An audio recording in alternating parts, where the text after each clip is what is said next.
Betty. Welcome back to our channel, What's Camping with the Chapmans. Last video, we talked about some of the basic essentials or accessories that you need for your first time out camping.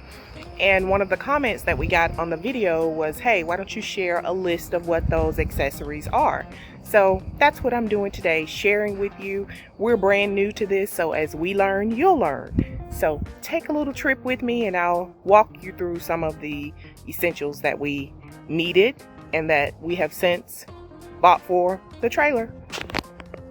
Okay, we are outside actually prepping the trailer, cleaning, packing, doing some of that in hopes of taking our very first camping trip this weekend.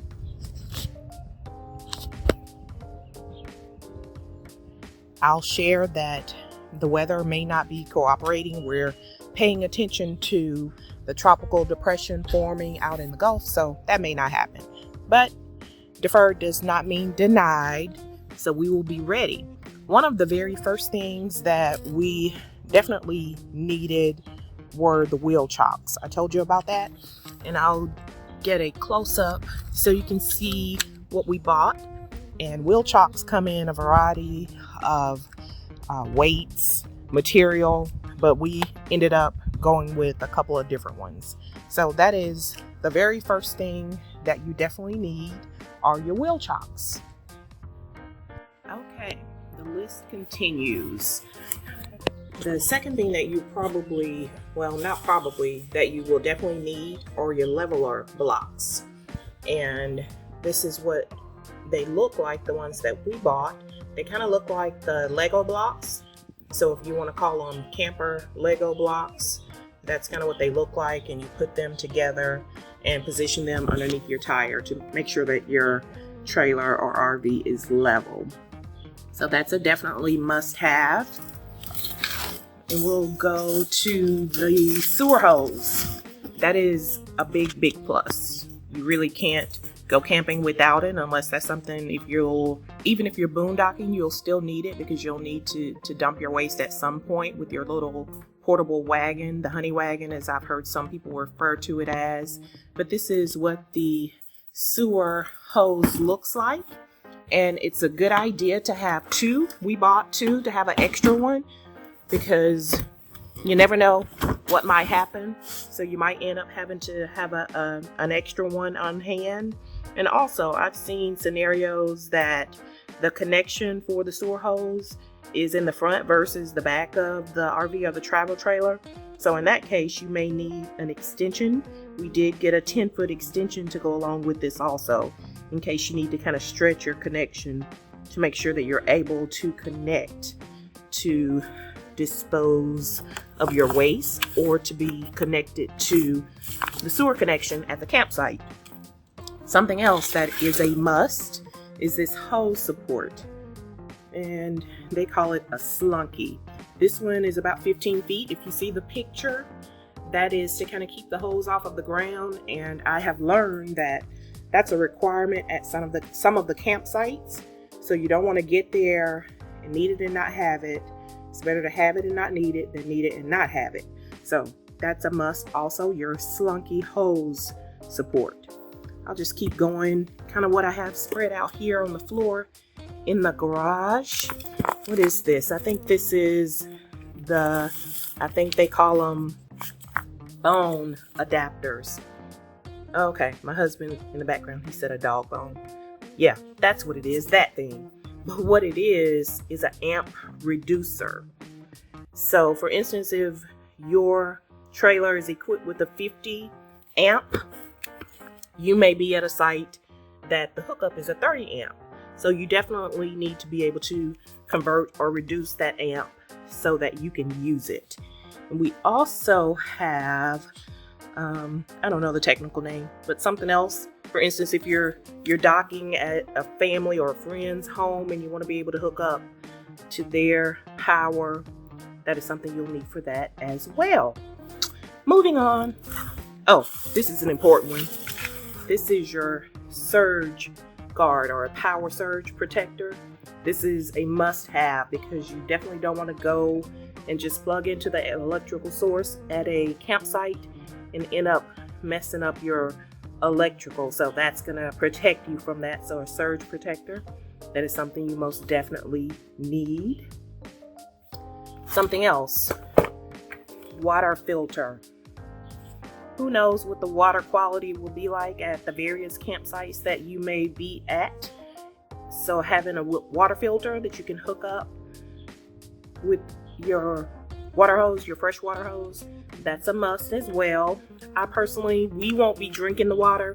We'll be drinking bottled water and cooking with bottled water, but you still don't want to take a bath in nasty water that you don't know what is in it. So that's a must have. Another thing, this is a water regulator. So what it is, it's a water pressure regulator. Again, when you connect to these sources, to the water source at your campsite, you don't want to connect and then just turn it on and end up blowing out all the pipes in your RV or your trailer, because the pipes are plastic. So you want to make sure that the water pressure is accurate for what you need. So with this water regulator, you can increase or decrease the water pressure as you need it. So that is a must have. Moving on, this is the water hose that we ended up going with. I think this one is the kink free. Yeah, it says kink and twist free. And this one we got from Camping World. I'll go ahead and put links to all of this in the video for you. So if you're interested in getting some of the same things that we got, I'll link it for you to make it easy. We got them from either Amazon or for Camping World. So I'll put a link to all of the accessories that I'm reviewing with you today. Another one, here it is. I should have talked about this when I talked about the sewer hose. This is a sewer donut or a sewer hose seal. And what this is, it goes between your sewer connector and the actual sewer connector or port or site, whatever you want to call it, at the campsite. This is what, baby? Okay, yeah, dump station. There you go. So this sewer hose or the sewer donut, it goes between the dump station hole and your sewer hose. And what it does is it keeps the odor contained so that it's not coming out and ultimately going inside of your trailer, because that would be pretty nasty. This one, RV toilet tissue. It goes without saying why you need this, but what is important is that you make sure that you get RV toilet tissue, not just regular tissue, because this is rapid dissolving. It's septic safe for RVs and boats. So it's made specifically for RVs or travel trailers. You definitely don't want to just take your regular Charmin or whatever it is that you buy from the house and use it in your trailer, because that'll mess up your pipes. And you'll probably end up having some problems with that. That is an overview of all of the essentials that you will definitely need. I'm not going to pan around my garage and let you see all of the stuff that I have, because it's a lot.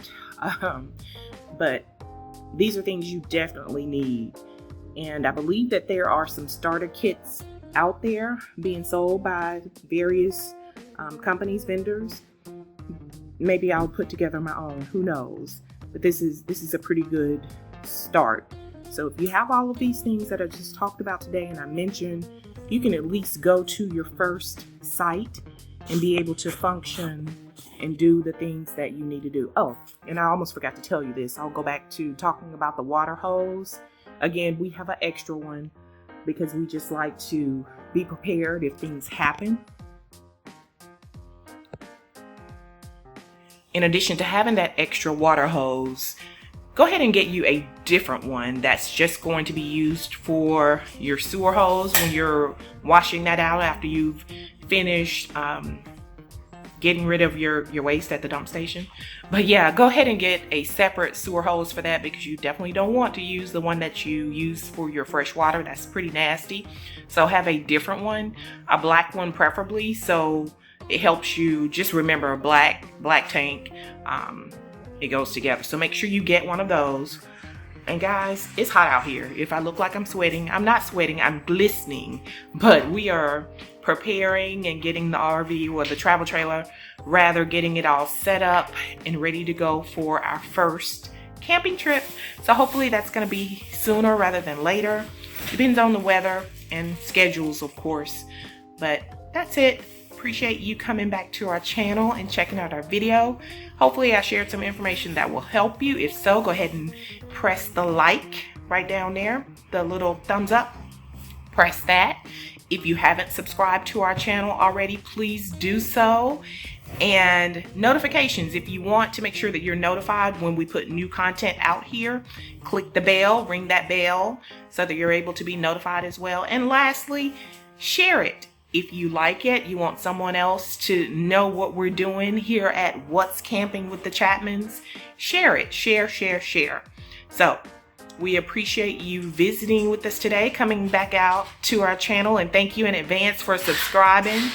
Those who have already subscribed, thank you. We appreciate it. And yeah, that's my husband over there making up some noise. Let me see. Let me get a shot. Maybe he will say hello. Maybe I'll get him to say hi. Say hi, babe. That's Eric.